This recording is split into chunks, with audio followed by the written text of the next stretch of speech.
Mga kababayan, napansin niyo ba ang mga bagong panukala tungkol sa pagbabago ng edad requirement para sa pinakamataas na posisyon sa ating pamahalaan? Pakinggan natin ito ng mabuti. Maganda man pakinggan ang salitang kabataan, pero kailangan nating maging mapanuri. Hindi simpleng usapin ng edad ang pamumuno ng bansa. Ang tunay na pinag-uusapan dito ay ang kakayahan, karanasan at higit sa lahat, ang tunay na malasakit sa ating bayan. Tandaan natin, ang mga dynasty politics ay matagal ng problema sa ating bansa.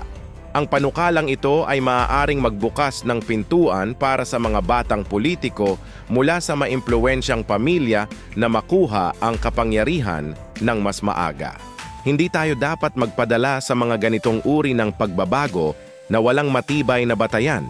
Ang Pilipinas ay hindi isang laboratory para sa mga political experiment.